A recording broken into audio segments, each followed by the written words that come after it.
미국에서는 팁이라고 부르는 봉사료가 일상화되어 있습니다.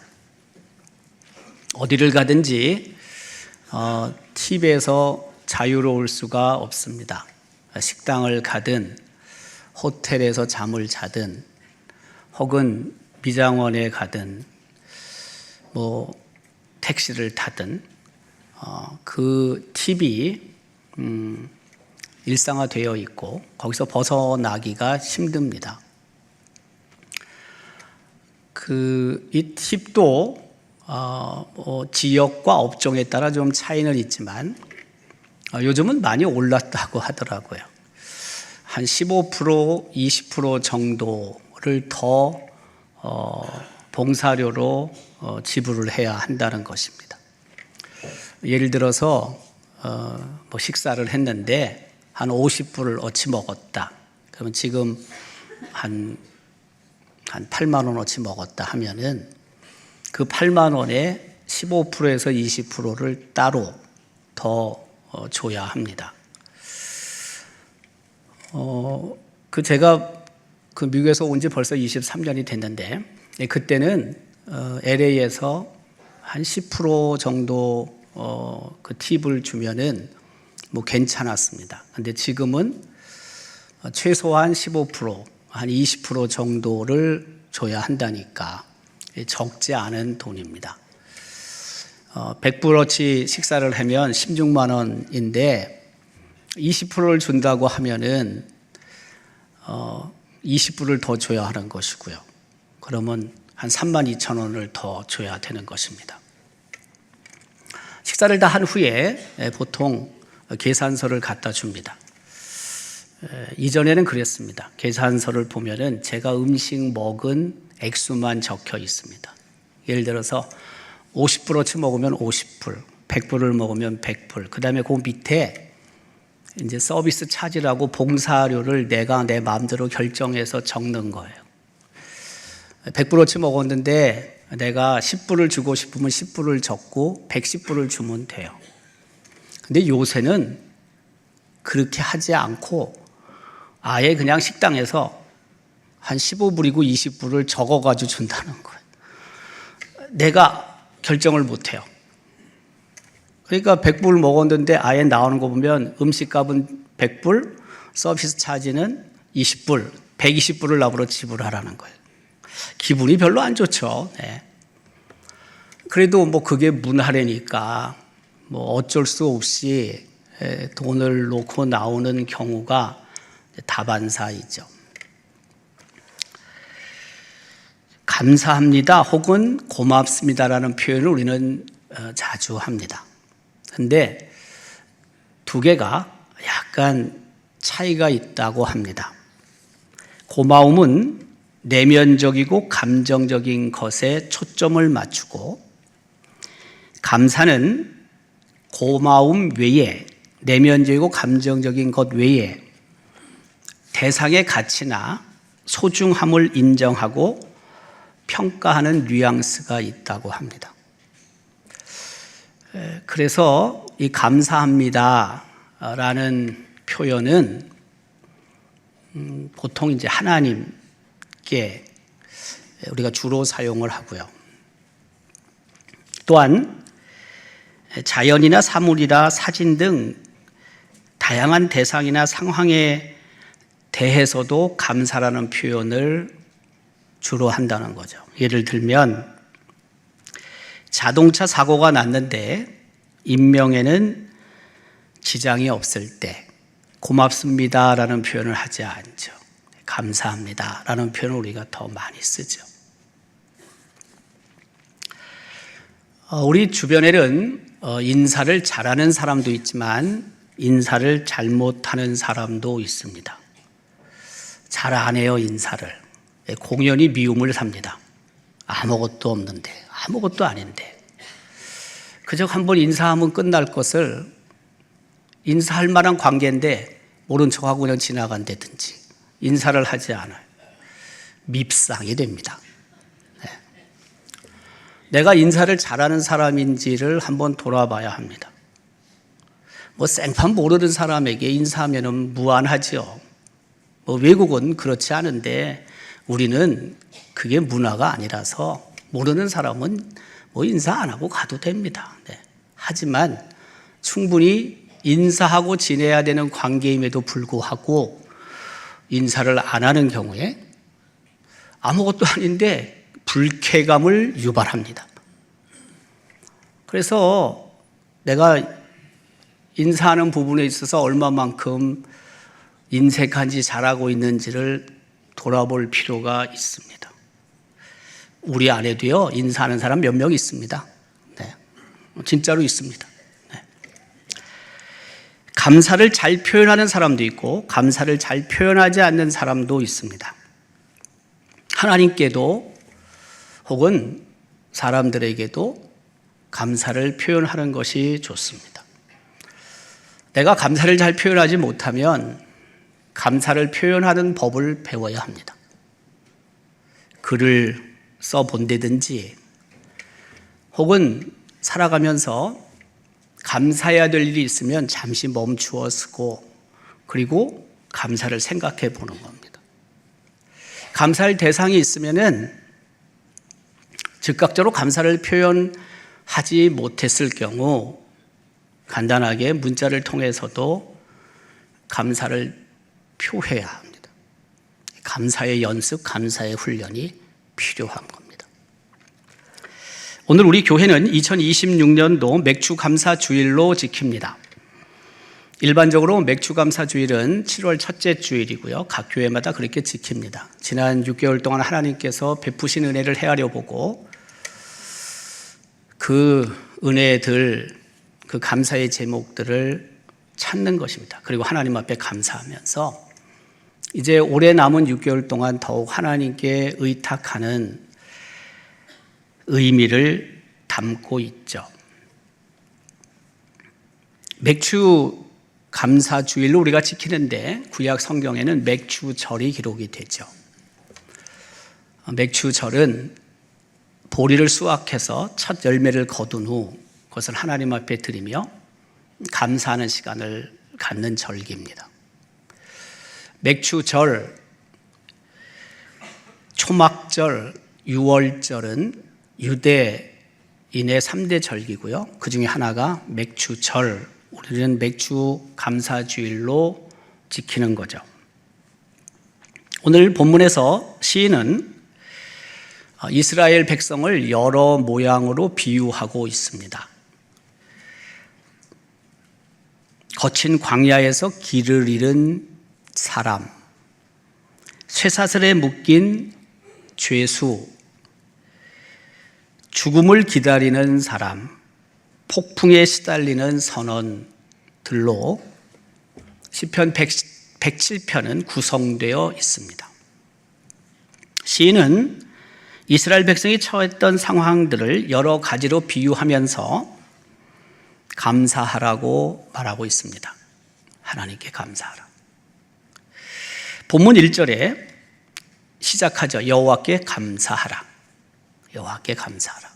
이 감사하라는 의미는 감사의 노래를 불러라라는 뜻입니다. 감사의 찬송을 불러라라는 뜻입니다. 그렇다면 오늘 맥주감사주일의 본문이 주는 감사에 관한 교훈은 무엇일까요? 첫 번째는 우리가 감사의 대상을 분명히 알아야 한다는 것입니다. 감사의 노래를 부를 때 그 대상이 누군지를 분명하게 확인하고 그리고 감사해야 하고 감사의 노래를 불러야 한다는 것입니다. 당연히 그분은 하나님이십니다. 오늘 본문 1절은 그 하나님이 선하신 분이라는 사실을 기록하고 있습니다. 본문 1절 상반절이죠. 여호와께 감사하라. 그는 선하시다. 이 선하다라는 단어를 우리는 좋다라고 번역을 해서 사용합니다.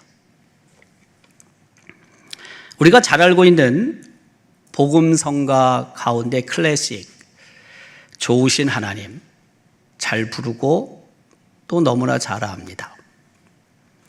좋으신 하나님, 영어 원래 제목은 God is so good입니다. 하나님은 정말 좋으신 분이시다.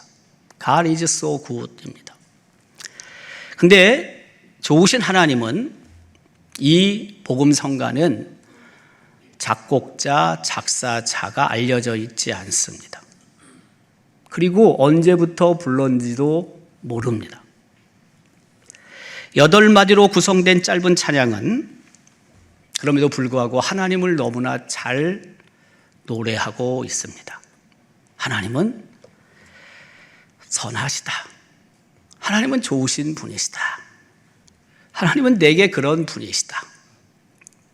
좋으신 하나님, 선하신 하나님, 내게 역시 좋고 내게 역시 선하신 하나님. 우리는 하나님을 이렇게 고백하지 않을 수 없습니다. 좋으신 하나님, God is so good. 좋으신 하나님, 좋으신 하나님. 참 좋으신 나의 하나님. 참 좋으신 나의 하나님은 원래 영어 가사가 He is so good. He는 하나님입니다. God is so good to me입니다. to me. 나에게. 하나님은 그는 참 좋으신 분이시다. God is so good to me. 이것을 우리 복음성가에서는 참 좋으신 나의 하나님으로 번역을 했습니다. 이 찬양에는 그동안 우리에게 행하신 너무나 선하신 하나님, 너무나 좋으신 하나님의 사랑의 손길이 함축되어 있습니다. 하나님은 악이나 불의가 없으신 완전한 분이십니다. 언제나 100% 선하신 분이십니다. 하나님은 절대적인 선, goodness, 절대적인 선의 기준이 되십니다. 하나님은 모든 선의 원천이 되십니다. 따라서 하나님이 행하시는 모든 일은 선합니다. 좋습니다. 하나님의 창조도 선하고 하나님의 섭리도 선하고 하나님의 구원은 말할 것도 없고 하나님의 심판도 심지어는 선합니다. 이유는 다른 데 있지 않습니다. 하나님이 100% 선한 분이시기 때문에 그렇습니다. 하나님이 행하시는 모든 것은 선하기 때문에 우리 삶에 가장 좋은 것들로 공급하십니다. 그래서 우리는 하나님께 감사하지 않을 수 없는 것입니다. 범사에 감사하라. 이는 그리스도 예수 안에서 너희를 향하신 하나님의 뜻이니라. 범사라는 것은 모든 것을 말합니다. 모든 것에 감사하라.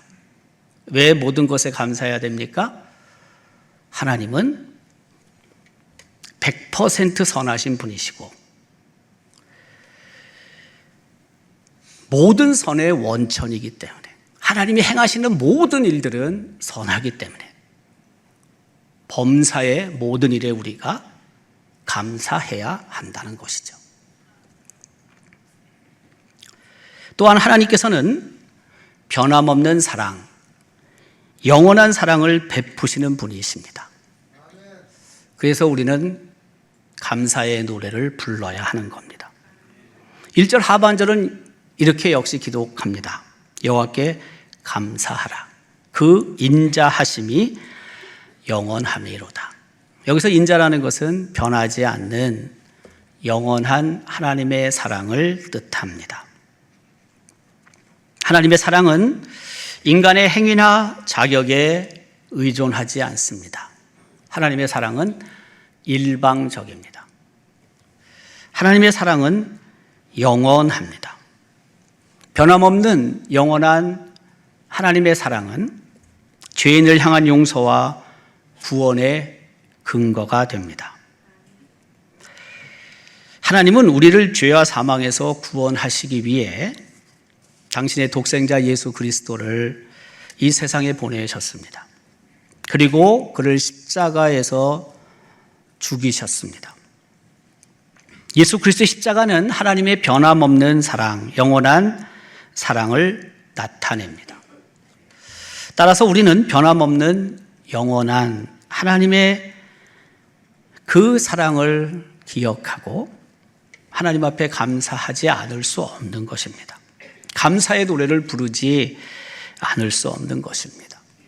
우리가 부르는 감사의 노래의 대상은 당연히 선하신 하나님, 좋으신 하나님, 변하지 않는 영원한 사랑의 하나님이어야 하는 것입니다. 지난 상반기 동안 6개월 동안 얼마나 감사의 노래를 불렀습니까? 감사의 제목이 얼마나 있습니까? 감사의 제목을 한번 찾아보십시다. 그리고 기록해 봅시다. 날마다 선하신 하나님, 좋으신 하나님, 영원히 변하지 않는 사랑의 하나님께 감사하며 감사의 노래를 부르는 하반기 6개월의 삶이 될 수 있기를 주님의 이름으로 기원합니다. 두 번째는 본문이 감사 노래의 이유를 말하고 있습니다. 우리가 감사의 노래를 불러야 하는 이유가 있다는 것입니다. 그것은 하나님께서 대적의 손에서 우리를 속량하여 주셨기 때문입니다. 본문 2절은 기록합니다. 여호와의 속량을 받은 자들은 이같이 말할지어다. 여호와께서 대적의 손에서 그들을 속량하셨다. 속량이라는 의미는 쉽게 말하면 구원입니다. 구원. 하나님이 대적의 손에서 우리를 구원하셨다는 뜻입니다. 속량의 원래 의미는 몸값을 치르고 종의 신분에서 벗어나 양민이 되게 하셨다는 뜻입니다. 양민은 자유인을 말합니다. 종에서 신분이 바뀌어 자유자, 자유인이 됐다는 것입니다. 더 이상 종으로 살 이유가 그래서 없는 것입니다. 우리가 잘 알고 있지만 이스라엘 백성이 애굽에서 종살이 노예 살이를 합니다. 하나님의 은혜로 그들이 구원을 받게 되죠. 출애굽, 애굽에서 해방이 됩니다. 사실 이스라엘 백성이 힘이 있어가지고 노예에서 종에서 해방된 게 아닙니다. 오직 하나님의 은혜로 이스라엘 백성은 종의 상태에서 노예 상태에서 벗어날 수 있었습니다. 이스라엘 백성이 홍해를 건넌 후에 함께 찬양을 합니다. 노래합니다. 감사의 찬송을 부릅니다. 모세도 미디암도 그리고 온 백성들도 노래를 부르며 소고를 잡고 춤을 추며 감사의 노래를 불렀습니다. 구원을 받은 자는 감사의 노래를 부르는 것이 맞습니다. 지극히 당연합니다. 애굽은 이스라엘 백성의 대적입니다. 대적은 군사, 적군, 적의 군사들을 의미합니다.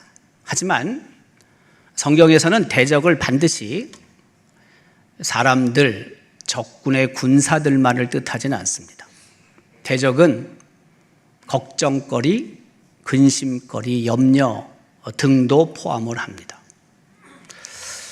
무슨 말이냐면 많은 적군으로부터의 위험이 있고 그리고 위험한 지경에 빠졌을 때 하나님께서 구원해 주시는 것. 당연히 그 구원을 받은 자는 하나님께 감사하며 노래를 불러야 하는데 그것 말고 우리 일상 속에서 우리의 대적과 같은 걱정, 근심, 염려들로부터 하나님께서 우리를 건져 주실 때도 많습니다. 바로 그 걱정과 근심이 물러가고 하나님이 주시는 평강이 있고 갖고 있는 문제들이 해결이 되어 하나님께서 새로운 길로 나아가게 하실 때 우리는 당연히 감사해야 하고 감사의 노래를 불러야 한다는 것입니다. 누구도 걱정이나 염려가 없는 사람은 없습니다. 어젯밤까지 참 좋았는데 마음의 상태가 안온하고 별로 걱정할 것도 진짜 없었는데 다음날 아침부터 나도 모르는 사이에 염려와 걱정이 찾아올 때가 있지 않습니까? 오전까지는 별거 없었는데 점심 먹고 나서 갑작스럽게 어떤 일이든 어떤 소식이든 혹은 내 몸의 상태가 조금 이상해져서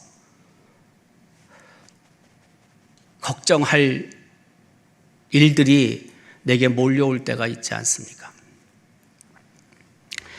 걱정과 염려의 감정은 장래에 어떤 나쁜 일이 생길지도 모른다는 부정적인 생각에서 비롯됩니다. 장래에 어떤 나쁜 일이, 부정적인 일이 내게 올 수 있다라는 생각.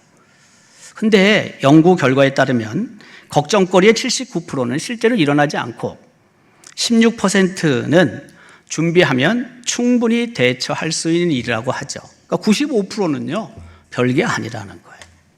나머지 5%가 문제인데 그 5%도 실제 내게 해를 끼치는 경우는 생각보다 많지 않다는 거예요. 그럼에도 불구하고 우리는 그 걱정에 짓눌려 삽니다. 더욱이 진짜 어떤 문제가 내 앞에 나타났을 때 우리는 너무 힘든 시간들을 보내야 합니다.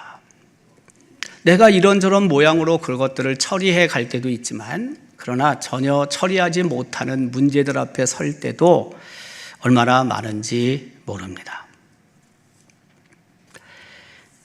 그러나 그 문제들이 내 앞에 있어도 내가 애를 쓰고 수고하지만 그러나 결국에는 그 문제를 해결하시는 분은 하나님이시고 그 하나님을 의지하고 하나님께서 베푸신 은혜로 그 걱정과 염려로부터 자유를 얻었을 때 우리는 하나님께서 그 일을 행하셨다라고 생각하며 또 감사하고 감사의 노래를 불러야 하는데 많은 경우 그냥 지나치기도 합니다.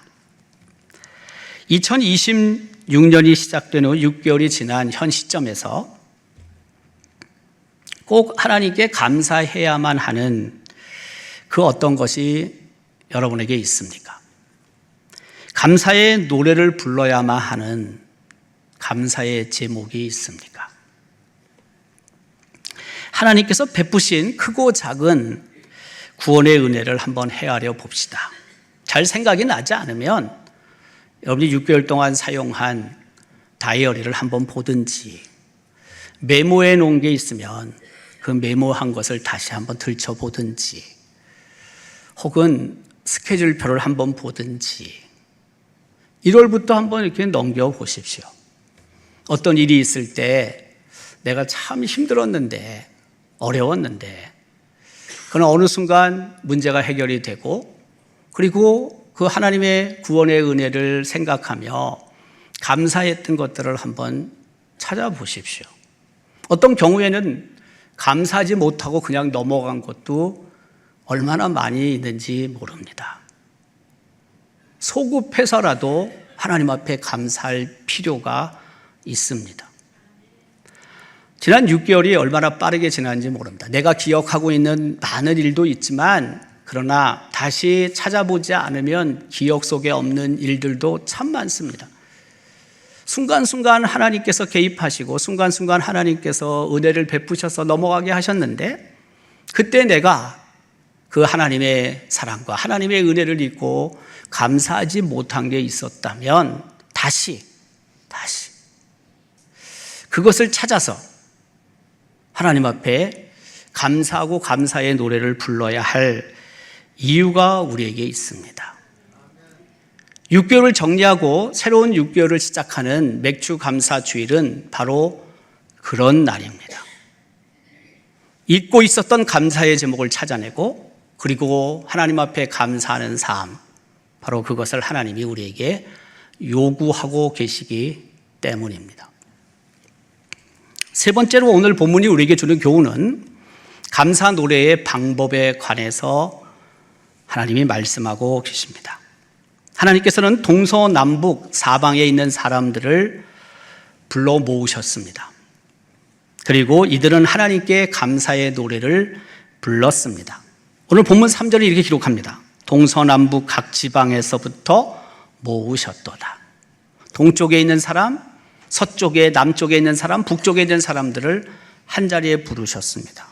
왜 부르신지 아십니까? 그들이 하나님께 모여서 감사하기를 원하셨기 때문입니다.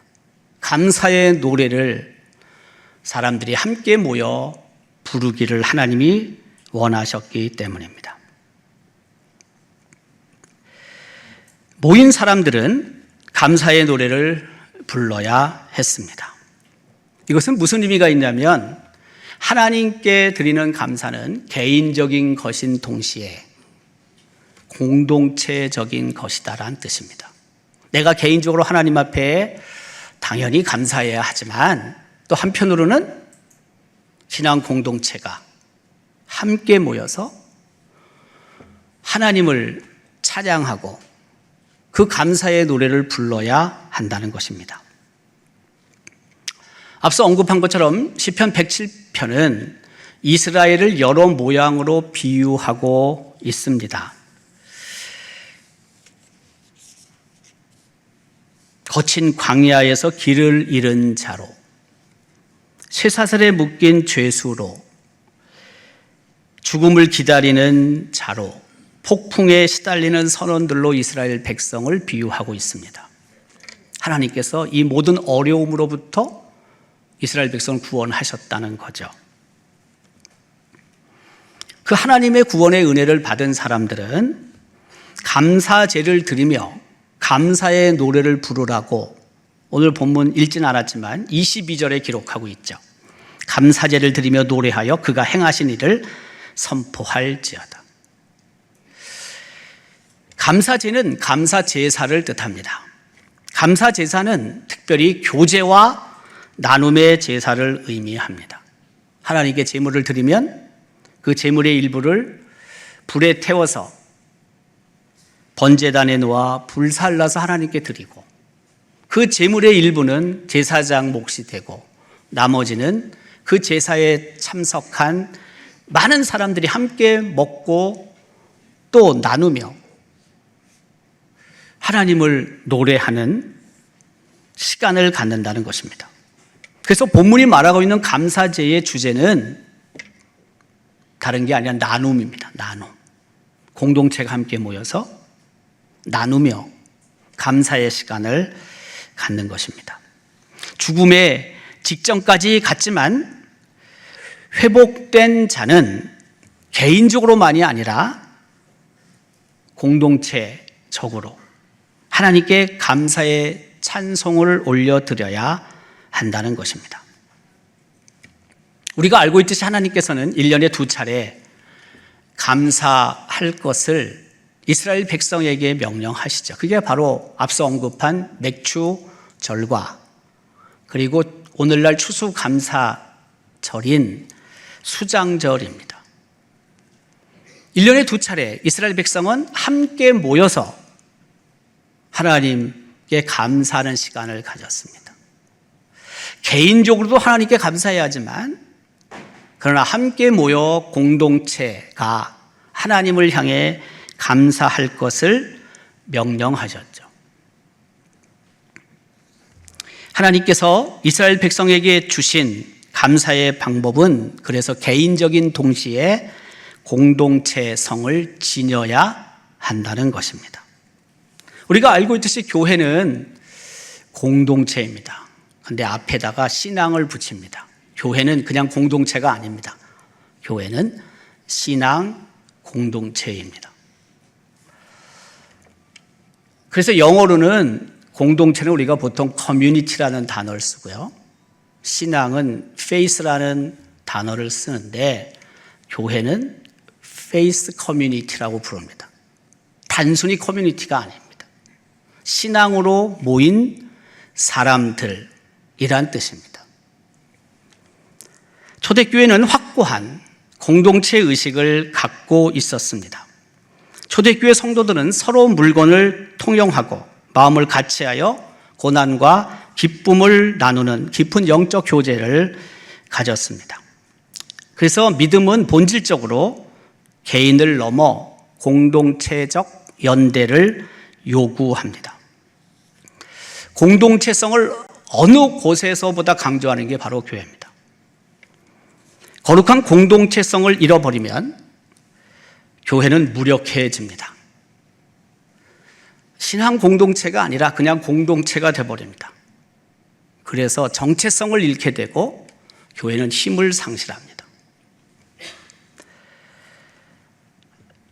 개인적으로 믿음의 삶을 사는 것 참 중요합니다. 하나님의 말씀을 읽고 그 말씀을 묵상하고 그리고 그 말씀을 기록하고 기도의 삶을 사는 것 개인적으로 참 중요합니다. 1:1로 하나님 앞에 서는 것 참 중요합니다. 그런데 그것만 가지고는 건강한 신앙을 가질 수 없습니다. 왜냐하면 교회가 기본적으로 본질적으로 공동체적 성격을 갖고 있기 때문에 그렇습니다. 함께 모여 예배하고 함께 모여 기도해야 하고 함께 모여 찬양해야 하고 함께 모여 나누고 함께 모여 섬길 때 그 신앙이 더 성장하고 견고하게 설 수 있는 거죠. 흔히 온라인 예배가 이제는 많이 활성화됐습니다. 우리 교회는 온라인 예배를 끊은 지 오래됐습니다. 특별한 이유가 있는 성도들에게만 그 시간 온라인 주소를 보냅니다. 유튜브. 그리고 그 사람만 온라인으로 예배 드릴 수 있습니다. 극히 적습니다. 그냥 무작위적으로 그 시간에 실시간으로 온라인 예배 우리 하지 않습니다. 저는 코로나 때 어쩔 수 없이 피치 못하게 실시간 온라인 예배를 열었지만 그러나 어느 시점부터 끊었습니다. 이유가 바로 그런 겁니다. 온라인 예배가 파편화된 개별적인 개인적인 신앙 그것을 주로 하기 때문에 함께 모여 함께 예배하고 함께 식탁 교제를 나누고 함께 은혜를 나누는 바로 그 공동체적인 성격이 교회에게 반드시 있어야 하기 때문에 온라인 예배를 중단한 겁니다. 온라인 예배는 잘못하면 공동체성을 상실하게 하고 부추기게 되죠. 성도들은 개인적으로 신앙의 훈련을 계속 이어가야 하지만 또 한편으로는 함께 모이는 공동체의 자리에 있어야 하는 겁니다. 맥주 감사절은 교회 공동체성을 확인하고 또한 회복하는 시간입니다. 그때 내 개인의 신앙도 교회도 든든히 세워질 수 있기 때문입니다. 맥주감사 절기에 하나님은 우리가 감사의 노래를 부르기를 원하고 계십니다. 감사의 대상은 당연히 선하시고 좋으시고 변함없이 영원한 사랑의 하나님이십니다. 감사의 이유는 온갖 대적으로부터 구원해 주신 그 하나님 때문입니다.